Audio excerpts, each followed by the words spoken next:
Hey, Leafs Nation, I really didn't expect to be on here again. As I said at the end of the last video, I talked to you guys on Saturday against the Rangers. But nope, Brad Treliving saw Gio go down, and he left with an injury, and he's like, okay, enough is enough. And he calls up the Ducks, and he's like, bring home Ilya Lybushkin. As you've seen by the title, and if you haven't seen on Twitter, I don't know where the hell you're at, the Leafs have reacquired Ilya Lybushkin from the Anaheim Ducks in exchange for a third-round pick, and with the Carolina Hurricanes taking on some of his money, they get a sixth-round... no, hold on a minute. It's a sixth-round pick to the Carolina Hurricanes. So, Leafs Nation, I've seen so many different things on Twitter. I've seen people getting angry, which, again, look, Leafs Nation gets angry at everything. Signing, trading, playoff game, regular season game. They always get angry at something. But I'm going to explain to you why this move makes so much sense. Okay, let's start by what you got in Ilya Lybushkin. First things first, you got a right shot defenseman that everyone's clamoring about. Okay?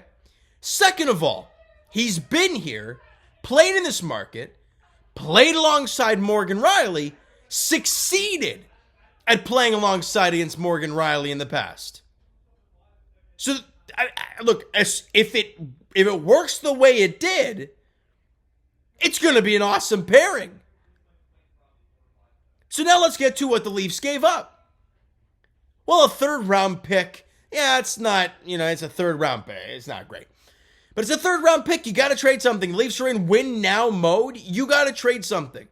And the sixth-round pick, who the hell cares? You still have your first.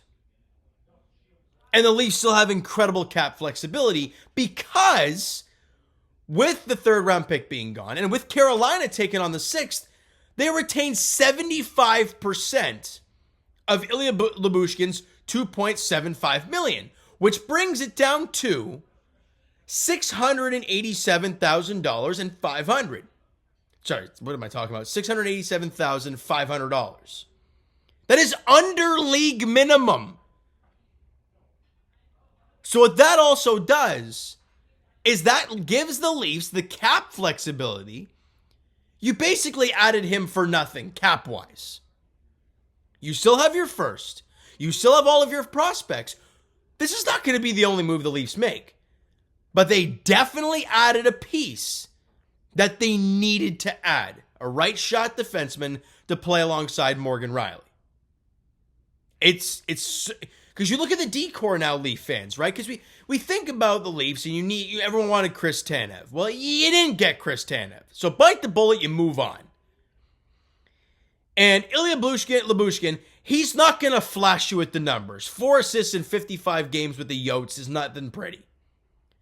But he played 17 minutes a night. He had 112 hits in 55 games, 138 block shots. He's a dog in his own end. And what are you looking to play alongside Morgan Rielly? What was so good about watching Luke Schenn last year? How good he was in his own end with Morgan Rielly. And what it allowed Morgan Rielly to do.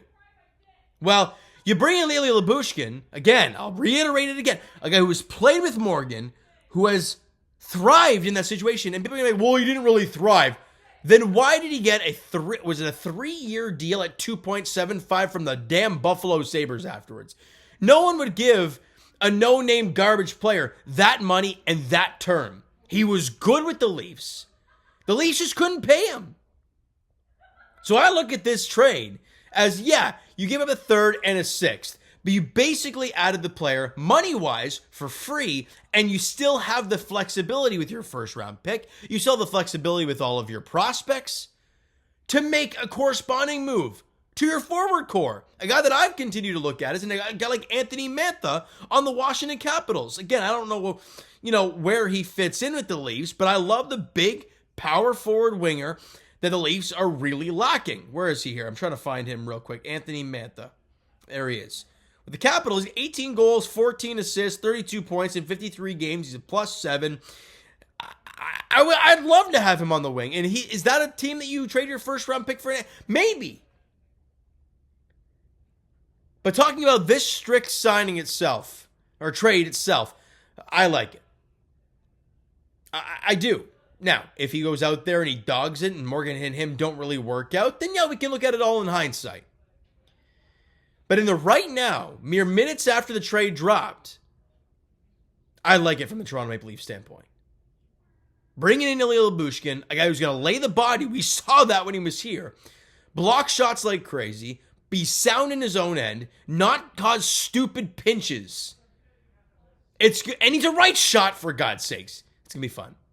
Leafs Nation, I'm going to wrap it up there. I want to leave this to you guys to go nuts in the comments on your thoughts on the trade. All right, so hit that like button if you guys enjoyed it. The subscribe button, you guys are not already. Comment down below your thoughts on the video, your thoughts on the trade. What'd you like? What'd you not like from it? Let me know all your thoughts down below.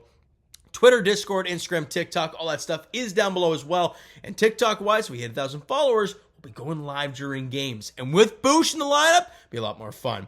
All right, so all that stuff is down below. And I will talk to you guys, Jays Edition Sunday, recapping this past week's spring training games. Raptors Edition tomorrow night, Friday, as they host Golden State Warriors at 7:30 at Scotiabank Arena. And as for the Leafs, well, I don't know. Maybe they make another trade. I don't know. But regardless, I'll be talking to you Saturday as they host the New York Rangers at Scotiabank Arena at 7 o'clock. Going to be a fun one because probably going to see Lybushkin in the lineup there. So we'll see how it goes. Thank you so much for listening and watching. I hope you enjoyed the video. And Ilya Lybushkin returning to the Toronto Maple Leafs. We'll talk to you guys then.